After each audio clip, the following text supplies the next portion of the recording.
We start with news of North Korea's latest show of military might on this Wednesday, which marks the 17th time this year that the regime has engaged in flagrant acts of provocation. I have our Defense Ministry correspondent Bae Eun-ji standing by live on the line. Eun-ji, I understand the latest launches early this morning involved an apparent intercontinental ballistic missile.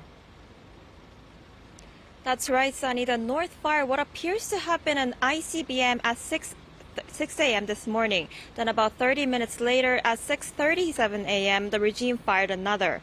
And then there was a third launch, which was likely a short-range missile fired about 5 minutes later at 6:42 a.m. All three missiles were fired from the Sunan area in the North's capital city of Pyeongyang. South Korea's Joint Chiefs of Staff said the suspected ICBM flew 360 kilometers at an altitude of up to 540 kilometers. The missile was reportedly the North's Hwasong-17 ICBM, and it flew at almost 9 times the speed of sound.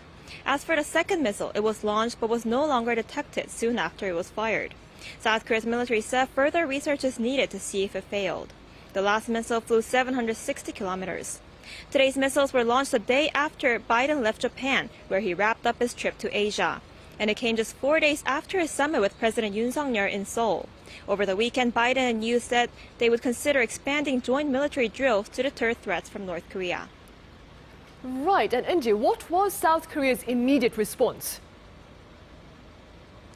Well, in response, South Korea and the U.S. jointly fired surface-to-surface missiles toward the East Sea to deter further threats from North Korea.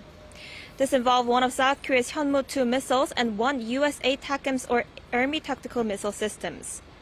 Seoul's military said this clearly showed that South Korea has the willingness to sternly respond to any kind of provocations from the North, as well as its capability to precisely hit targets. Because the North had recently been showing signs of a ballistic missile test, a day before the launch, the South Korean military staged a military exercise that involved taxiing warplanes. This kind of drill is also known as an elephant walk. 30 of South Korea's F-15K aircraft taxied in a formation on Tuesday along an airfield to check their readiness. That's all I have for now this hour. Back to you, Sunny.